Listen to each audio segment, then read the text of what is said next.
Assalamu alaikum dear students. Welcome to Farooq Khalid Official. You are watching my YouTube channel.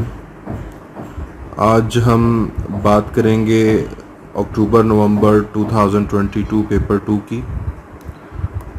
Paper 2 variant 2 chemistry 5070 October November 2022.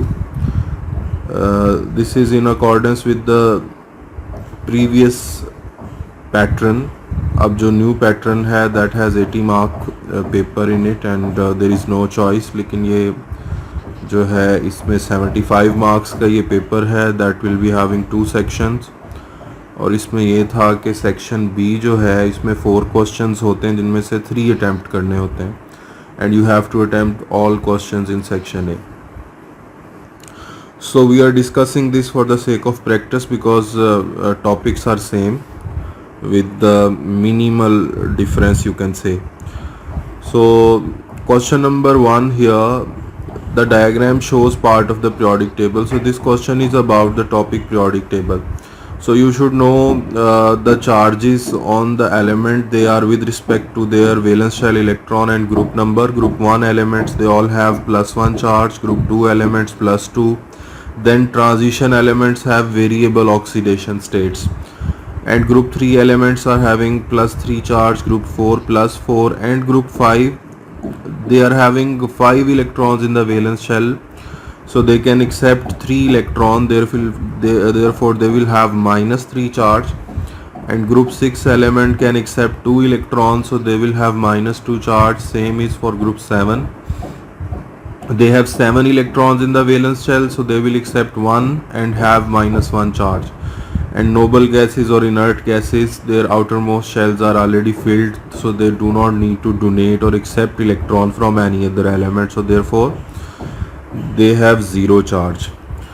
So question 1, you see a list of chemical compounds, but here you are having a copy of periodic table and you can see different elements over there, and multiple questions will be asked. So part A is, give the symbol of the element that is a catalyst in Haber's process. So Haber process is used for ammonia synthesis and the catalyst used is iron, Fe. We have discussed this already. So part B is, give the symbol of the element that is used to make food containers but of its resistant to corrosion, because of its resistant to corrosion. So aluminium has this use. Aluminium is used for overhead cables as well due to its high electrical conductivity. It is also used to make aeroplanes, and in ships it is being used due to its less density. So those two uses are also asked in exam. So aluminium is used to make food containers because it is resistant to corrosion. And why is it resistant towards corrosion? Because it forms a protective layer of oxide over its surface. It forms a protective layer of oxide over its surface that prevents it from further oxidation, and therefore it prevents the process of corrosion. Part C is, give the symbol of element that is about 1% by volume of air. So students, I have mentioned here the percentage of different gases in dry air.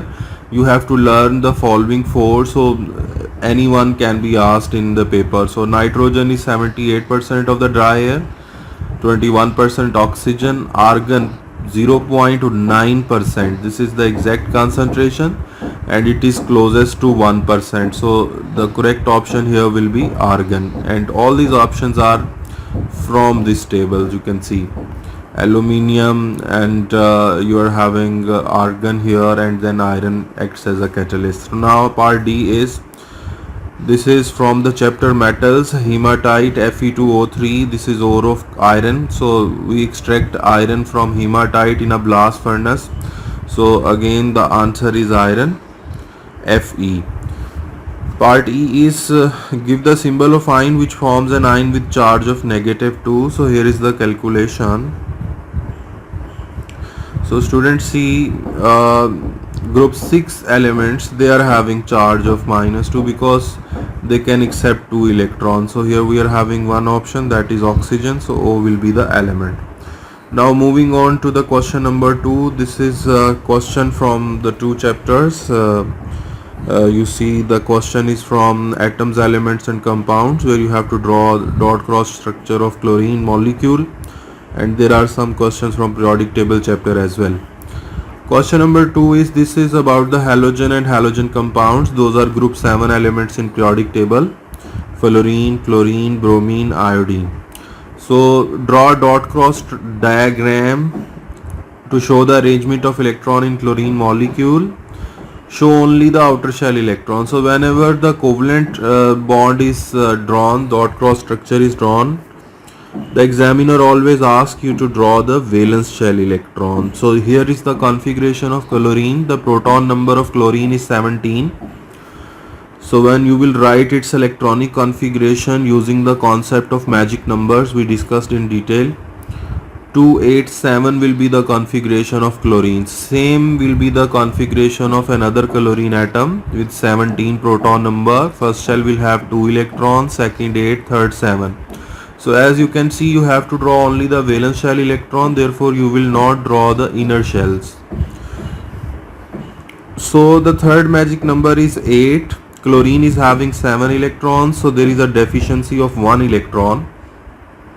So dear students, out of 7, both chlorine atoms will share 1 electron here, and remaining 6 electron will be right here. They will be shown in form of pair in order to avoid any sort of error. So here is the dot cross structure of chlorine molecule. Then second part is state one use of chlorine. So chlorine is added in swimming pools to kill bacteria, and it is also being used in water treatment to kill bacteria. So please make sure you learn these two words, and it is asked in almost every paper. Now part B is aqueous chlorine reacts with aqueous potassium bromide. State the color of bromine. So students, you should know fluorine is having the most reactivity in halogens and iodine is having the least reactivity. So most reactive halogen is fluorine and the least reactive is iodine. So what is the rule for a chemical reaction? The rule is always more reactive displaces the less reactive from its compound. So here you will see chlorine, whether it is more reactive than bromine or not. So chlorine is more reactive than bromine clearly. So chlorine can displace bromine from its compound and attach itself with potassium, and bromine is released in aqueous solution. So state the color of the bromine. So orange color is associated with bromine. You should learn it. Second part is explain using idea about reactivity of halogen why aqueous bromine does not react with aqueous potassium chloride. Already explained, bromine is less reactive than chlorine. So always more reactive displaces the less reactive. So bromine cannot displace this, like you cannot write these reactants into products and products back into reactants. So this is a forward reaction. So bromine is less reactive than chlorine. It is mentioned here. Bromine is less reactive than chlorine.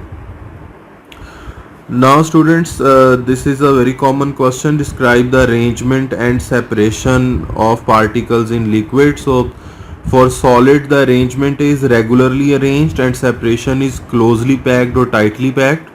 For liquid, the liquids, they have randomly arranged particles and their separation is loosely packed. So these are the keywords. आपको keywords को focus करना है. So these are the keywords. Liquid में arrangement क्या होती है? Randomly arranged and separation is loosely packed. Gases के अंदर arrangement क्या होती है? Gas particles, they are randomly arranged just like liquid particles, and the separation in gases is far apart. These are the keywords you have to learn. Now this is the part D is from the chapter environmental chemistry. And chlorofluorocarbons atmospheric pollutant है which depletes the ozone layer. So explain the importance of ozone layer. तो ozone layer basically क्या करती है, it protects the human beings from the harmful UV radiations, those come in form of electromagnetic radiation from the sun.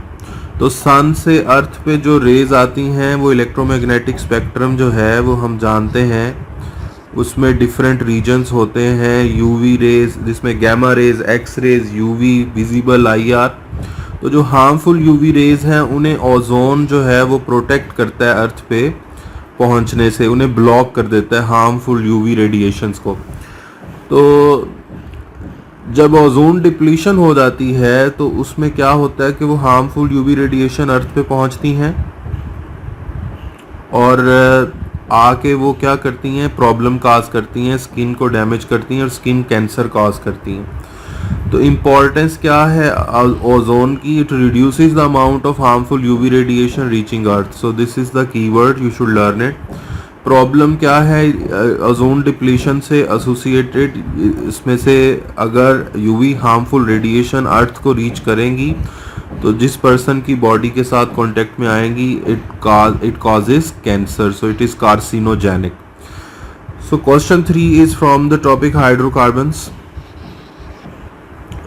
So part A is give the general formula of alkane. So here is the general formula for alkane, CnH2n plus 2. For alkene it is CnH2n. Part B is name this alkane. Part B, part 1, name this alkane. So 4 carbon alkane is known as butane. There is a mnemonic we know, monkey eats peanut butter, meth hath prop but. So for 4 carbon atoms you use the prefix but, and for C single bond C you use the suffix ane, so the name is butane. Now butane has how many isomers? We have studied this formula 2 raised to power n minus 4 plus 1 for finding the number of isomers. When you will put n, that is 4 number of carbon atoms, then you will get the answer equal to 2. 2 raised to power 0 plus 1, this will be 1 plus 1 equal to 2. So butane is having 2 number of isomers. First one is drawn here, the second one you will draw by reducing the chain length up to 3 carbon atoms. So these are the 3 carbon atoms, and with the central carbon you can attach the 4th carbon, and then you have to fulfill the valency of each carbon atom by attaching hydrogen atom. So this is the isomer of alkane. Now the students, we know petroleum, crude oil, its fractional distillation gives us very useful products like kerosene oil, naphtha, bitumen, and then diesel oil, then fuel for domestic use, that is methane gas. So we got many products, useful fractions obtained due to fractional distillation of petroleum. So which property is responsible for this separation? The key physical property due to which the fractions are separated is boiling point. So we discussed in chapter separation techniques, fractional distillation को क्यों use किया जाता है? In order to separate miscible substances having different boiling points. Miscible substances यानी ऐसे substance जो एक दूसरे में सॉल्युबल हों, तो अल्केन्स में सॉल्युबल हैं, और like dissolves like, alkanes are soluble in alkanes and they are having different boiling points. So therefore which physical property is responsible for the separation? That is boiling point. आगे फिर एक use पूछा है naphtha fraction का. ये chemical feed stock जो है उसमें यूज होता है, ये इसका बहुत कॉमन यूज है, you have to learn it. And then here I mentioned fractional distillation जो है उसको किस लिए यूज करना है, हमने ये डिस्कस कर लिया था. मिसिबल कंपाउंड्स जो हैं उन्हें सेपरेट करते हैं जिनके बॉइलिंग पॉइंट्स एक दूसरे से डिफरेंट होते हैं. Then moving on dear students, part D is larger alkane molecules are cracked to form smaller alkane molecules. तो जो गैसोलीन है, पेट्रोल जो कि हम गाड़ियों में इस्तेमाल करते हैं ऑटोमोबाइल व्हीकल में, तो वो हमारी नीड्स को पूरा नहीं करता, वो सिर्फ 20% नीड्स को पूरा करता है. तो हम प्रोसेस यूज़ करते हैं रिफॉर्मिंग का. और हम प्रोसेस यूज़ करते हैं क्रैकिंग का, ताकि लार्ज चेन अल्केन मॉलिक्यूल्स को शॉर्ट चेन अल्केन मॉलिक्यूल में कन्वर्ट करें या अल्कीन्स में कन्वर्ट करें या हाइड्रोजन प्रोड्यूस करें, ताकि फ्यूल ज़्यादा से ज़्यादा प्रोड्यूस हो जो हमारी डेली बेसिस पे रूटीन्स हैं फूड की फ्यूल की जो रिक्वायरमेंट है उसको फुलफिल कर सके। तो यहाँ पे 1 मार्क का क्वेश्चन है, we have to write 1 keyword कि हमें क्रैकिंग क्यों करनी है, to produce more fuel. State the conditions for cracking, high temperature चाहिए होता है और क्रैकिंग की डिफरेंट टाइप्स हैं, वो हमारे सिलेबस में नहीं है, but you have to understand these conditions. High temperature चाहिए होता है without catalyst 1000 degree Celsius, catalyst के साथ 500 डिग्री सेल्सियस। तो यहाँ बस आपने हाई टेम्परेचर लिखना है फर्स्ट कीवर्ड, और कैटलिस्ट जो यहाँ यूज़ होता है वो आपको पता होना चाहिए, P1 में ये पूछ लेता है, that is aluminium oxide, mixture of aluminium oxide and silica, that is sand. Part is from the chapter, from the topic moles and stoichiometry. Empirical formula you have to calculate here, and you have to see there are how many elements involved. 3 elements are involved, तो आपने 2 lines इस तरह से mark कर लेनी है, this will make 3 columns. पहले column में पहले एलिमेंट को लिख लें C, सेकंड में सेकंड को hydrogen, and third will have chlorine. Step 1 क्या होता है हमने देखा था, परसेंटेज हम लिखते हैं हर एलिमेंट की, दैट इज राइट हियर, हमने परसेंटेज कोड की।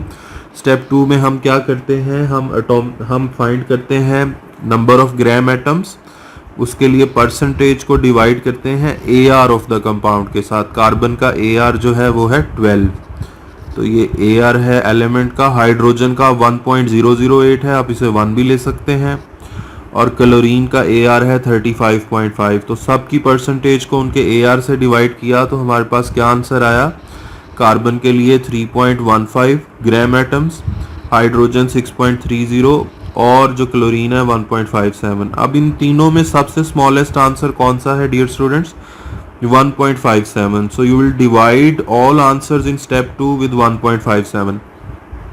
This will be step 3. तो आपने सारे आंसर्स जो थे स्टेप 2 के उनको स्मॉलेस्ट आंसर से डिवाइड किया और आपके पास जो यहाँ पे होल नंबर में आंसर्स आ गए। तो फिर इसका मतलब स्टेप 4 हमें करने की ज़रूरत नहीं है। तो कार्बन के 2 एटम्स हैं, C2 लिख दिया, H का 4 आंसर आया, C4, और क्लोरीन का 1 आया तो 1 नहीं हम लिखते। तो this will B empirical formula of this compound. Now talking about question number 4, this is from the chapter acid, base and salts, and there is a topic like fertilizers and their importance. And fertilizers किस लिए use होते हैं, soil की deficiency को makeup करने के लिए। In order to makeup the deficiency of soil, soil जो है वो किस न्यूट्रिएंट में डेफिशिएंट होती है, मैक्रो न्यूट्रिएंट जो चाहिए होते हैं वो आपको एग्जाम के लिए याद रखने हैं कि फर्टिलाइज़र में मैक्रो न्यूट्रिएंट कौन से हैं जो चाहिए होते हैं, वो NPK हैं, nitrogen, phosphorus, potassium. So they ask you this question in P1। सबसे पहले फर्टिलाइजर्स क्यों फार्मर ऐड करते हैं ये पूछा हुआ है पार्ट ए में। Explain why farmers put fertilizer on soil where crops are grown. तो answer I have mentioned here, to improve the plant growth. Part B is explain why farmers do not add calcium hydroxide to soil immediately after adding ammonium sulfate। तो ये reaction है dear students, हमने ये पढ़ा है reaction of basis में, this chapter acid, base and salts, and the reaction is when you will react calcium hydroxide with ammonium sulphate. So base plus ammonium salt, it produces salt plus ammonia gas plus water. So this reaction we have studied in reaction of bases, and this forms ammonia gas. So we want nitrogen to stay in the soil, but it is being released in form of gas, therefore फौरी तौर पे ammonium sulphate में calcium hydroxide जो है वो नहीं add किया जाएगा। बाय द वे ये कैल्शियम हाइड्रोक्साइड क्यों ऐड करना है, ये हमने पढ़ा था, एसिडिटी सॉइल की ट्रीट की जाती है कैल्शियम हाइड्रोक्साइड को ऐड करके। आगे ये मैंने आंसर में मेंशन कर दिया, ammonia gas is produce and escapes from the field. Now ammonium sulphate में नाइट्रोजन की परसेंटेज आपने फाइंड करनी है, परसेंटेज ऑफ एन नाइट्रोजन। तो अमोनियम सल्फेट क्या है, NH4 twice SO4, this is the formula of ammonium sulphate. तो हमने ये फॉर्मूला पढ़ा था कि किसी भी कंपाउंड से उसकी परसेंटेज फाइंड कैसे करेंगे, number of atoms multiply by AR। Nitrogen has how many atoms here, 2 multiply by 14 divided by MR of ammonium sulphate. आप जब फाइंड करेंगे that will B 132 and for percentage you multiply with 100। तो यहाँ पे MR find करना है वैसे आपने, because it's a 3 mark question. So 2 multiplied by 14 plus 8 into 1 plus 1 into 32 plus 4 into 16. So this will be equal to 132. So you have to show the calculation. So this will be 21.2% of nitrogen. और ये reaction था बहुत simple, syllabus से आया है, reaction of basis, base plus ammonium salt, this will produce salt, ammonia and water. Moving on, this is the question from the topic chemical energetics where you draw the energy profile diagram। इस तरह के question में आपने ये देखना है कि उसने क्या क्या रिक्वायर किया आपसे। तो आपने लेबल करने हैं रिएक्टेंट्स और प्रोडक्ट्स। तो this is an endothermic reaction, यहाँ मेंशन किया हुआ है। तो रिएक्टेंट्स की एनर्जी कम होगी और प्रोडक्ट्स की एनर्जी ज़्यादा होगी, और जो रिएक्टेंट्स हैं उन्हें एज सच लिख दिया, प्रोडक्ट्स जो थे उनको भी एज सच यहाँ पे हमने लिख दिया है, और जैसे हैं वैसे ही लिखेंगे। And delta H is positive for endothermic, only you have to show the enthalpy change. तो जो टेल है of the delta H arrow that must be towards the reactant and head towards the product, so this will be delta H equal to positive. So it's a 2 mark question, so you have mentioned whatever was required here.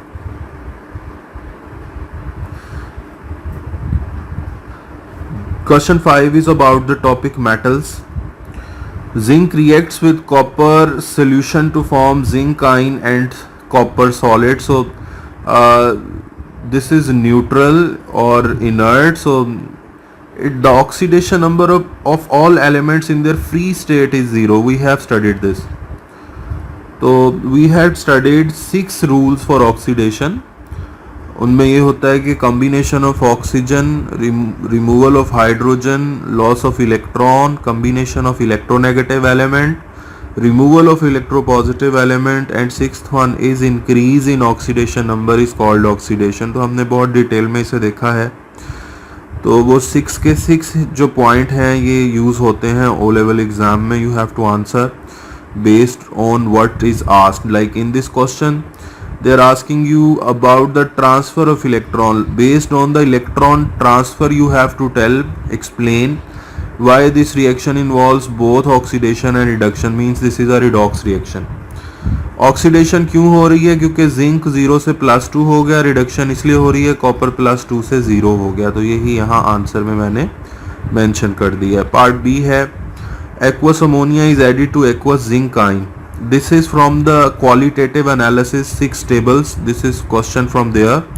When you add a few drops of aqueous ammonia in zinc, white PPT are formed, and on adding excess of ammonia, PPT dissolves. Same is with NaOH. Part C is molten zinc chloride conducts electricity. This is from electrochemistry topic. Molten में सिर्फ 2 ion होते हैं, एक positive एक negative. Negative जाता है anode पे, positive जाता है कैथोड पे। तो क्लोराइड एनोड पे जाके क्लोरीन गैस बनाएगा, ग्रीनिश येलो कलर होता है, you have to learn it. Zinc जो है वो चला जाएगा कैथोड पे।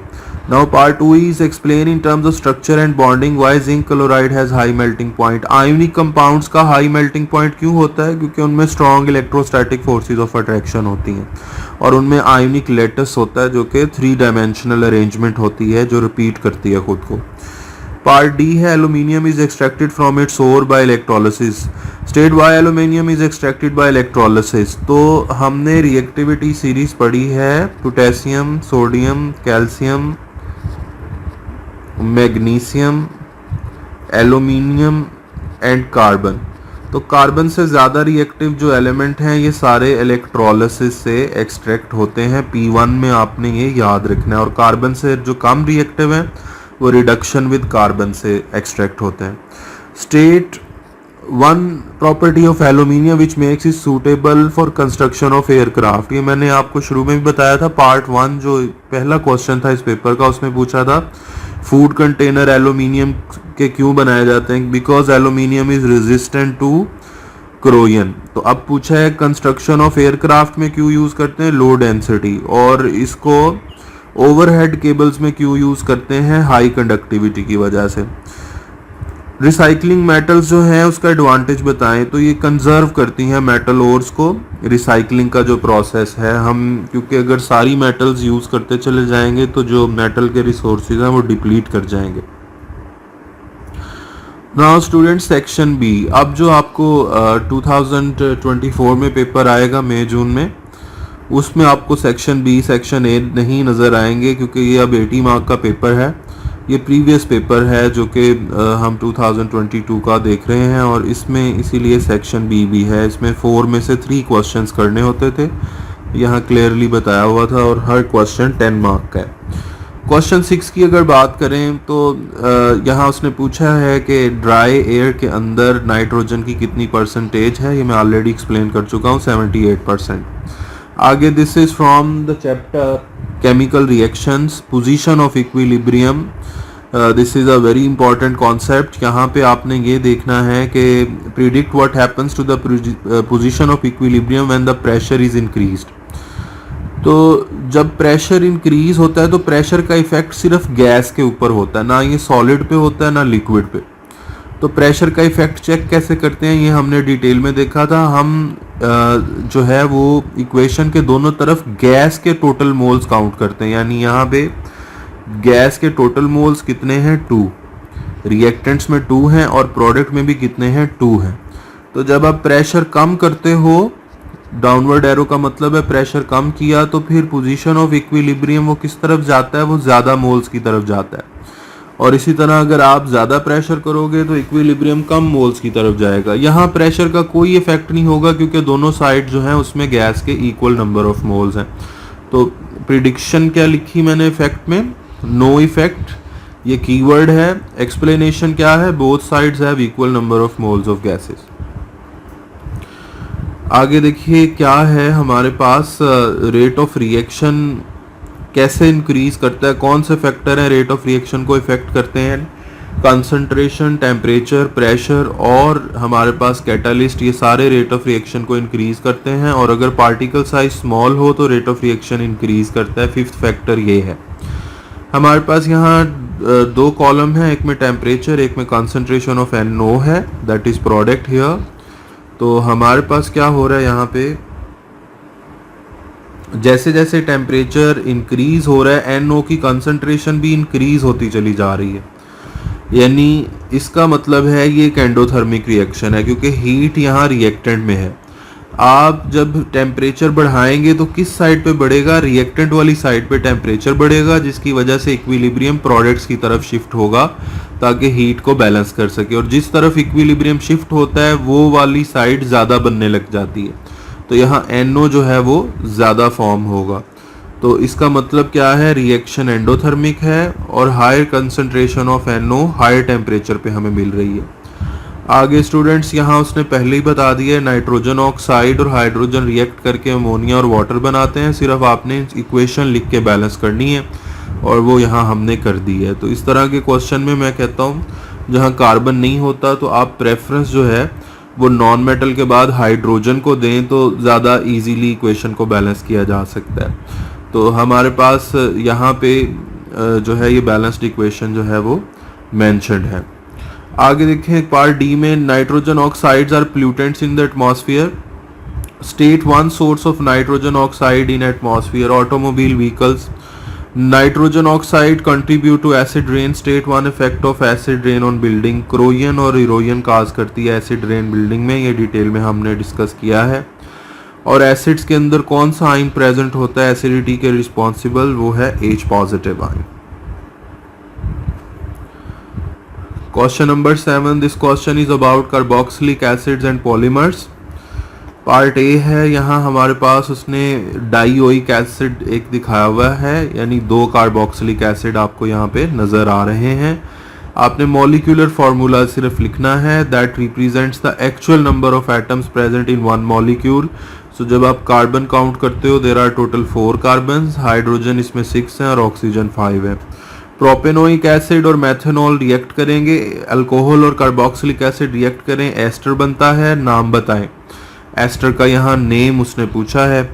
तो डियर स्टूडेंट्स, जो अल्कोहल है वो अल्काइल में चेंज होता है और जो एसिड है वो नोएट में चेंज होता है। तो प्रोप जो था प्रोपेनोएट बन गया और जो मेथेनॉल था वो मिथाइल बन गया। तो मिथाइल प्रोपेनोएट जो है वो एस्टर बनेगा इनके रिएक्शन की वजह से।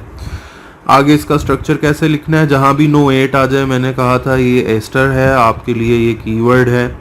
C डबल बॉन्ड O और एक तरफ O आएगा। जो सिंगल बॉन्ड O है उसके साथ अल्काइल ग्रुप आएगा। मेथ का मतलब 1 कार्बन अटैच होगा और इसके अलावा प्रोप का मतलब है 2 और अटैच होंगे कार्बन्स। तो बाद में आपने हर कार्बन की वैलेंसी फुलफिल कर देनी है। जैसे इसके साथ एक बॉन्ड बना रहा है, 3 और हाइड्रोजन आ जाएंगे। और ये जो है आपके पास ये 2 बॉन्ड बना रहा है, 2 और हाइड्रोजन, और ये 1 बना रहा है तो 3 more hydrogen. This is how you will do it. आगे स्टेट 1 यूज ऑफ एस्टर्स, ये तीनों यूज आपने लर्न कर लेने हैं और ये P1 में आपको हेल्प करेंगे। यानी esters as a solvent use होते हैं, परफ्यूम्स में यूज होते हैं, फ्लेवरिंग एजेंट के तौर पे भी यूज होते हैं। C part, ethanoic acid can be produce by bacterial oxidation of ethanol. Give one other method of oxidising ethanol to ethanoic acid. Alcohol को कार्बोक्सिलिक एसिड में किस तरह से ऑक्सीडाइज कर सकते हैं, ये पूरा ओवरऑल सिलेबस का कंक्लूजन था कि अल्केन की ऑक्सीडेशन अगर आप करें KMnO4 या K2Cr2O7 ऑक्सीडाइजिंग एजेंट्स हैं इनकी प्रेजेंस में, तो अल्केन कन्वर्ट होगा अल्कोहल में और फर्दर इन्हीं कंडीशन पे अल्कोहल होगा कार्बोक्सिलिक एसिड।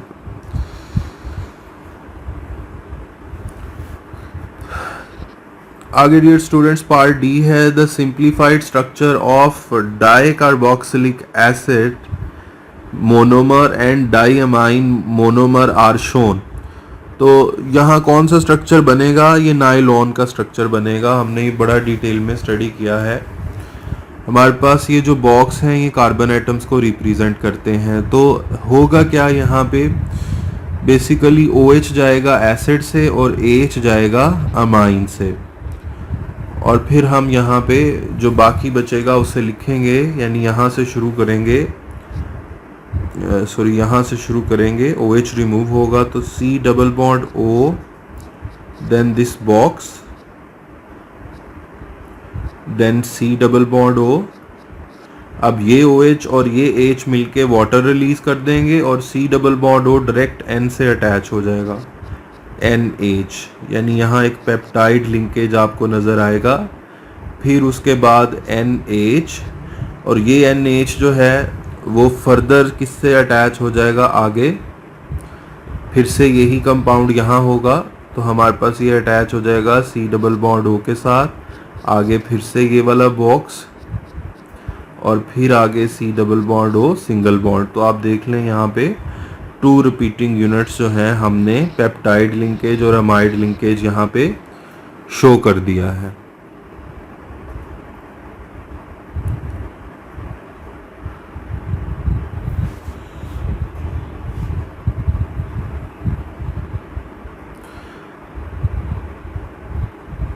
नाउ स्टूडेंट्स, जो सेकंड पार्ट है इसमें उसने पूछा है state the meaning of term condensation in condensation polymer.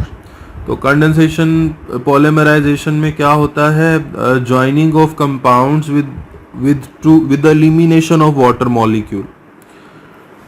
तो joining of two compounds with elimination of small molecule, क्योंकि समटाइम्स अमोनिया भी रिलीज होता है कॉम्बिनेशन के साथ, लेकिन हम ओ लेवल में वाटर को ही देखते हैं, तो फिर यहाँ हम लिखेंगे कॉम्बिनेशन ऑफ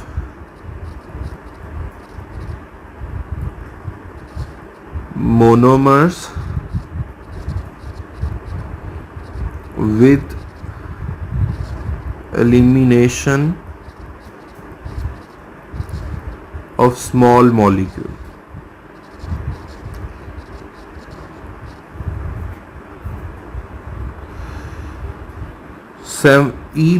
सेवंथ का जो ई पार्ट है, proteins have amide linkage, so this is called amide और peptide linkage.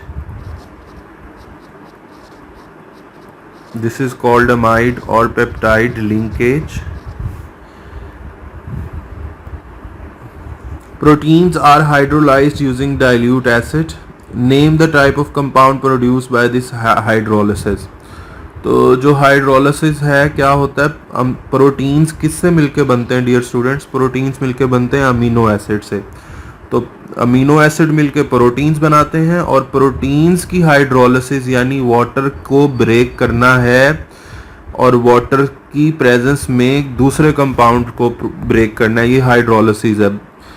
Breakdown of compound in the presence of water in which the HOH bond between the water is also broken.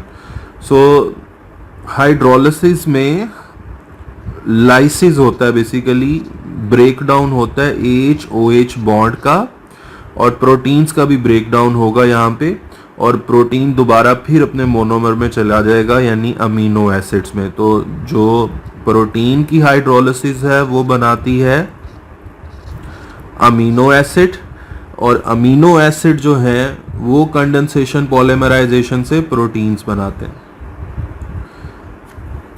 Part A, the question is about metal and metal compounds. Describe with aid of the label diagram the structure and bonding in metals. तो हमारे पास क्या होता है, metals का layered structure होता है. तो हम क्या करते हैं, हम इस तरह दिखाते हैं 4 पॉजिटिव आयंस और इनके दरमियान 3 पॉजिटिव आयन, और फिर से वो 4 पॉजिटिव आयन की लेयर को रिपीट करते हैं. दरमियान में हम नेगेटिव चार्ज शो करते हैं that represents electrons. Dear students, आपको पता होना चाहिए कि जब भी डायग्राम बनानी है, लेबल करना है, तो ये पॉजिटिव किसको रिप्रेजेंट करता है, पॉजिटिव आयन को मेटालिक स्ट्रक्चर में, जो कि सिर्फ वाइब्रेट करते हैं अपनी पोजीशन पे, and this represents free electrons. Metallic bonding को आप किस तरह से एक्सप्लेन करते हैं, हम इसे इस तरह से एक्सप्लेन करते हैं, positive ions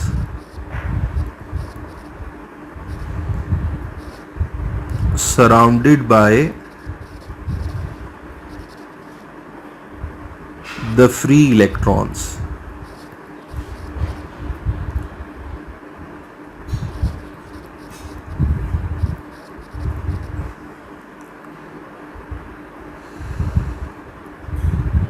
Moreover, there is a strong attraction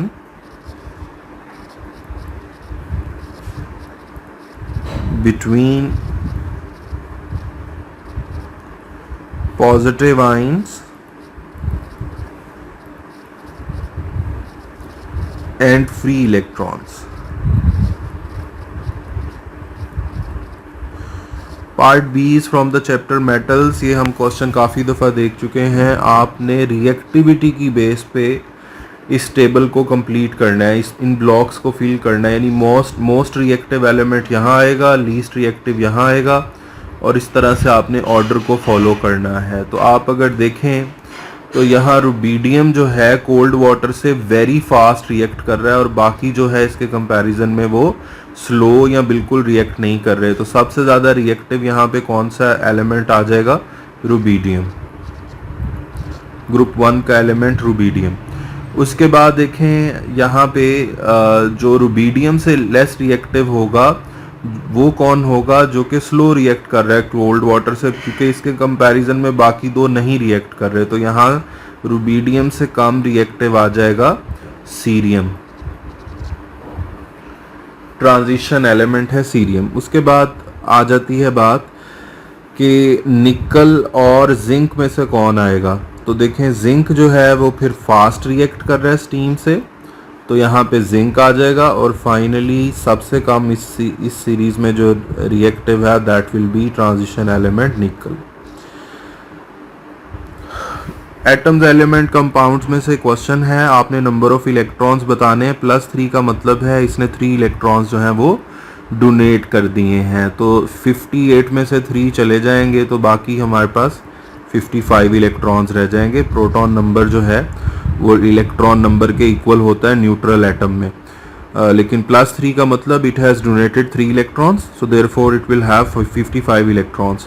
number of neutrons कैसे निकलेंगे, 140 - 58 करें तो इससे नंबर ऑफ न्यूट्रॉन निकल आएंगे, that will be equal to 82।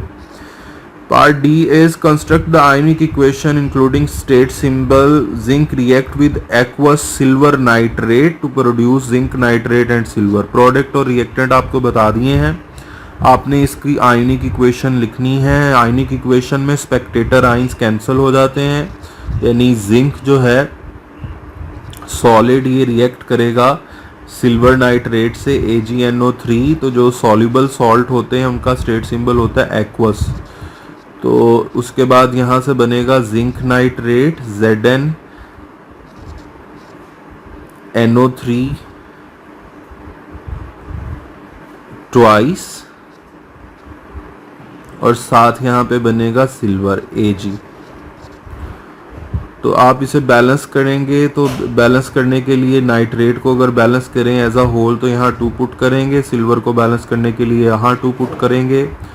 तो जब आप फर्दर आयोनाइज करेंगे एक्वस सॉल्ट्स को तो हमारे पास नाइट्रेट नाइट्रेट से कैंसिल हो जाएगा और सिल्वर पे +1 चार्ज आएगा, जिंक पे +2 आएगा, that we have discussed already. तो यहाँ पे जो आयनिक इक्वेशन आएगी that will be zinc solid +2 Ag +1 aqueous, this will make Zn +2 aqueous plus it will produce 2 Ag solid। इसे यहाँ से रेस कर लेते हैं। चल part E, the effect of heat on crystals of green nickel chloride is shown। निकल chloride hydrated form में green है और एनहाइड्रस फॉर्म यानी जब इसका वाटर निकल गया येलो है। State the term used to describe the salt such as nickel chloride which contain no water of crystallization। तो मैंने अभी भी बताया उसे एनहाइड्रस कहते हैं, जिस सॉल्ट में वाटर ना हो उसे एनहाइड्रस, और जिसमें वाटर हो उसे हाइड्रेटेड कहते हैं। Describe how to change yellow nickel chloride back into green nickel. तो अब दोबारा से इसमें वाटर ऐड कर दें, तो बाय एडिंग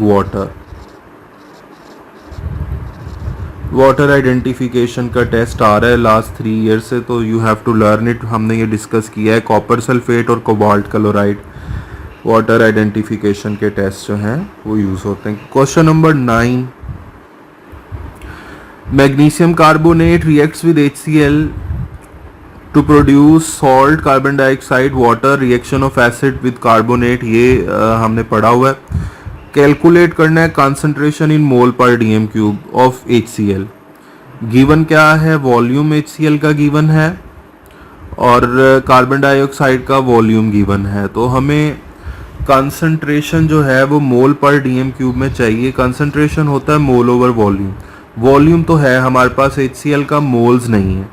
तो मोल्स कैसे यहाँ से कैलकुलेट होंगे, पहले हम कार्बन डाइऑक्साइड के मोल स्टेप 1 में फाइंड करेंगे, फिर गिवन रिक्वायर्ड से HCl के मोल्स फाइंड कर लेंगे, फिर इस फार्मूला को यूज़ करके कंसंट्रेशन फाइंड कर लेंगे। तो 3 स्टेप्स में ये होगा और 3 मार्क का ही ये क्वेश्चन है।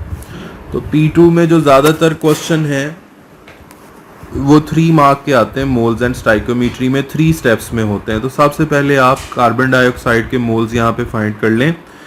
तो मोल ऑफ कार्बन डाइऑक्साइड कैसे फाइंड होंगे, volume in cubic centimetre divided by 24,000।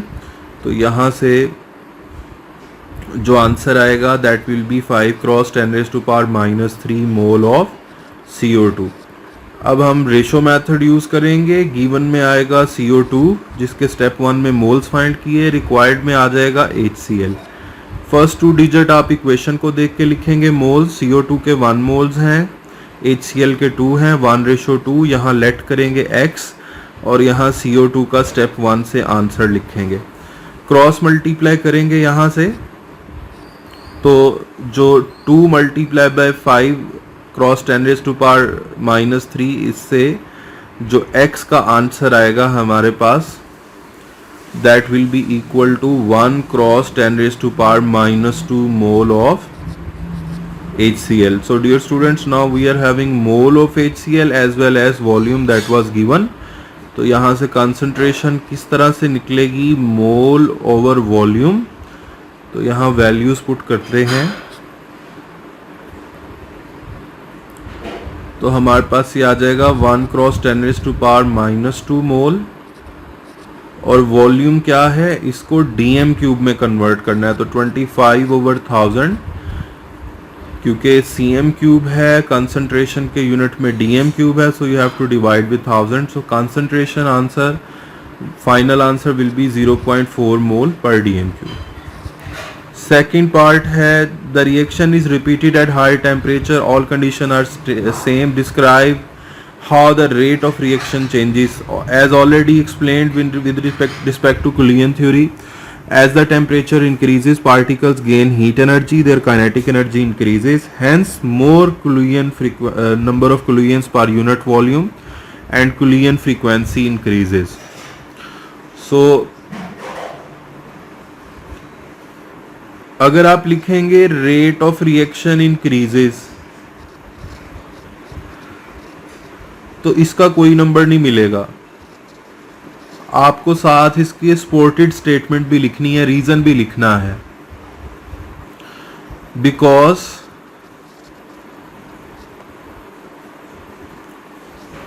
Particles have more kinetic energy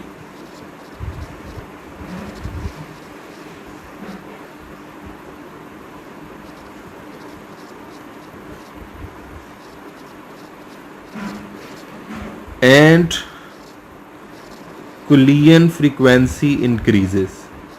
ये कीवर्ड हैं जो आपने लिखने हैं, इसके अलावा नहीं एक्सेप्टेबल आंसर में कुछ आप लिखें। तो काइनेटिक एनर्जी इंक्रीज हो जाती है हीट करने से पार्टिकल की, जिसकी वजह से Coulomb फ्रीक्वेंसी इंक्रीज होती है, और जितनी ज़्यादा Coulomb होगी रेट ऑफ रिएक्शन उतना ज़्यादा होगा। थर्ड पार्ट है the reaction is repeated using higher concentration of HCl. Describe how the rate of reaction changes. Again dear students, the factor is concentration. As the concentration increases, more number of particles per unit volume, and this will lead to greater Coulomb frequency. So rate of reaction यहाँ भी increase होगा, rate of reaction increases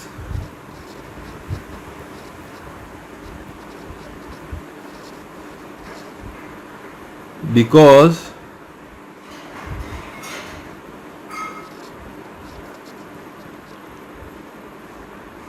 more particles are present per unit volume,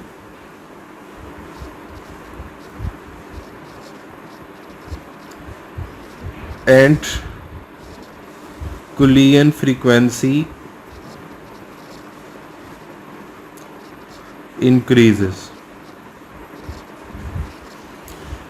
Part B,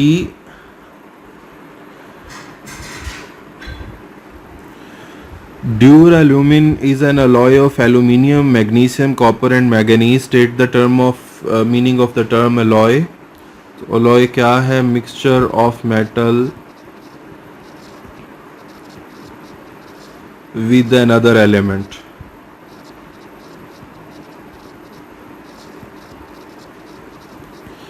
Part C, copper is purified by electrolysis using an impure copper anode and pure copper cathode.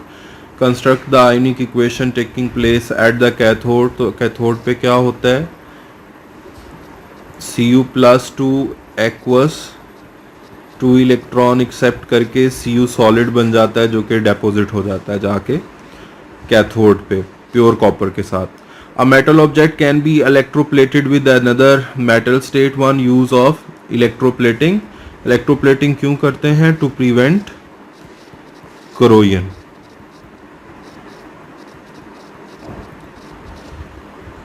So that's it, dear students. We are done with this paper.